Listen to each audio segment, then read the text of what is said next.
20 కోట్లు 22, 24 మధ్యలో మీ అకౌంట్లో డబ్బులు వేసే బాధ్యత మాదని మీకు తెలియజేస్తున్నా.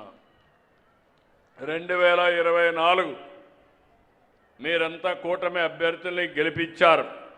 ఇంకొక విషయం కూడా మీకు చెప్పాలి.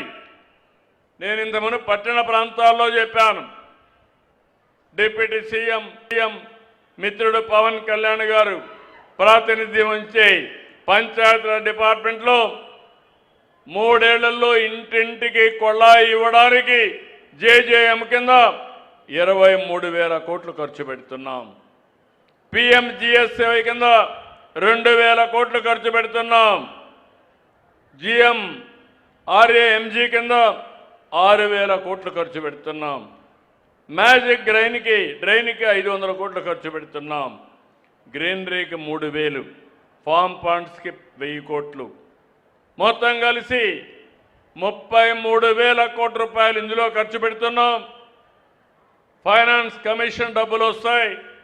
జీరామ్జీ కింద 3 ఏళ్లలో కనీసం 35-36 కోట్లు వస్తాయి. ఆ డబ్బులు కూడా ఖర్చు పెట్టి ముందుకు పోతున్నామని చెప్పి కూడా నేను మీకు తెలియజేస్తున్నా. నేను ఈ సందర్భంగా మిమ్మల్ని అందరినీ ఒకటే కోరుతున్నా. 24 ఎన్నికలు నా జీవితంలో ఎప్పుడూ మర్చిపోలేను. అలాంటి గెలుపునిచ్చారు మీరందరూ. నేను రామోహన్ గురించి ఆలోచించాను. మంచి వ్యక్తి, NRI, బాగుంటుందని ఆలోచించి పెడితే ఫస్ట్ టైం చరిత్రలో గుడివాడలో ఎప్పుడూ రానంత మెజారిటీ తెప్పించిన ఘనత మీదే. దాంతో ఆయనలో రెట్టింపు ఉత్సాహం వచ్చింది. ఏ పని చేసినా ఆనందపడుతున్నాడు. నేను మనస్ఫూర్తిగా సహకరిస్తాను ఆయనకి. ఇక్కడ కూడా చాలా పనులు మీరు చూస్తే నేను అనౌన్స్ చేసిన కార్యక్రమాల్లో దగ్గర ఇక్కడ 95 కోట్ల రూపాయలు ఖర్చు పెడుతున్నాం. వాటర్ సప్లైకి 10,90,00,000, డిస్ట్రిబ్యూషన్ నెట్వర్క్కి 75,60,60,75,60,00,000, స్మాల్ ట్యాంక్స్ కానీ రెస్టరేషన్ అన్నిటికీ 5,61,00,000, 2 చెరువుల్ని బాగు చేయడానికి 4,20,00,000, మళ్ళీ భవిష్యత్తులో UIDF కింద 3, 4 కింద డ్రైన్స్ కోసం, వాటర్ సప్లై కోసం ఇంకొక 67 కోట్లు. అంటే 2 కలిపితే 162 కోట్ల రూపాయలు ఒక్క గుడివాడలో రాబోయే రోజుల్లో ఖర్చు పెడతాం. ఇంకొక పక్కన అర్బన్ ఛాలెంజింగ్ ఫండ్కి వెళ్ళారు. అందులో వచ్చే డబ్బులు అదనంగా వస్తాయి. దాతల ముందుకు రావాలి. ఇప్పుడే ఒక మిత్రుడు ఇంత మునుపు 3 కోట్లు ఇచ్చాడు, మళ్ళీ 3 కోట్లు ఇచ్చారు. అంటే ఒక వ్యక్తి 6,000 కోట్ల రూపాయలు 6 కోట్ల రూపాయలు ఇచ్చి ఈ యొక్క బస్ స్టాండ్కి వెన్నీ చేస్తే మీలో కూడా అలాంటి స్ఫూర్తి రావాలి. నేను ఒకటే మిమ్మల్ని కోరుతున్నా, కష్టపడదాం, సమిష్టిగా ముందుకు పోదాం. అదే సమయంలో అందరి భాగస్వామ్యంతోనే ఇది సాధ్యం. నాకు చాలా సంతోషం రాము గారు చెప్పినప్పుడు. నేను నా విజయం కాదు ఇది, ఐ లవ్ విజయవాడ బోర్డు పెట్టానంటే 90 ప్రదేశాల్లో చెత్త ఇవన్నీ తీసేసి పరిశుభ్రమైన ప్లేసెస్గా తయారు చేశామంటే ఇది నా ఒక్కడి విజయం కాదు, ఈ విజయం గుడివాడ ప్రజానీకమదని చాలా స్పష్టంగా వారు చెప్పారు. ఆ స్ఫూర్తి మీరు అందిపుచ్చుకోవాలి. ఇంకో పక్క 94% మాకు మొన్న ఓట్లేసి గెలిపించారు. అంటే మొత్తం గెలిచిందే 94%, ఓట్లు 57% వేశారు.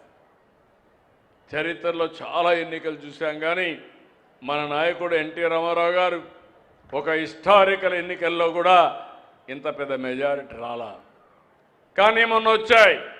దానికి కారణం మీరు చూస్తే అప్పటి వరకు రాష్ట్రంలో విధ్వంసం జరిగింది. ఎవరు ఈ మరి కూర్చునే పరిస్థితి లేదు, మాట్లాడుకునే పరిస్థితి లేదు, చర్చించుకునే పరిస్థితి లేదు, కడాన మంచి జరిగితే ఆనందపడే పరిస్థితిలో కూడా లేవు. అందుకే అందరూ కూడా ఫ్రస్ట్రేషన్లో ఓటేశారు. ఈ రోజు నేను చూస్తున్నాను, ఒక పాజిటివ్ మూడ్ క్రియేట్ చేశాం. ఈరోజు మీ అందరికి హామీ ఇచ్చేది, మీరు నాకు సహకరించాల్సింది. నేను ప్రభుత్వాన్ని ముందుకు తీసుకుపోగలుగుతున్నాం. సంక్షేమం, అభివృద్ధి, సుపరిపాలన, ఈ మూడుతో ముందుకు పోతున్నాం. మొన్న ఎన్నికల్లో చాలా వరకు చెత్తంతా క్లీన్ చేశారు. మామూలు చెత్త కాదు.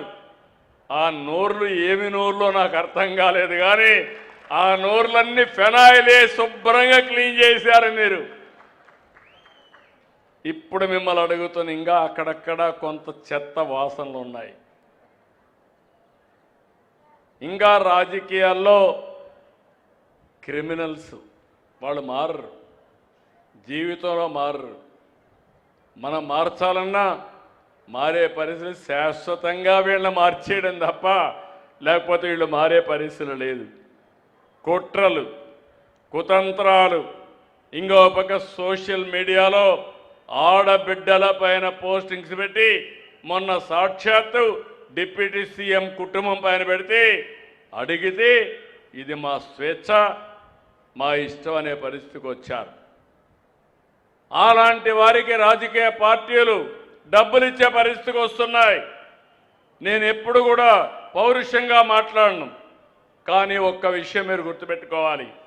ప్రజల్ని కాపాడాలనేటప్పుడు నా ప్రాణాలు కూడా లెక్క పెట్టుకోకుండా పనిచేసిన వ్యక్తిని నేను. నాకెవ్వరితో గొడవలు లేవు, తగాదాలు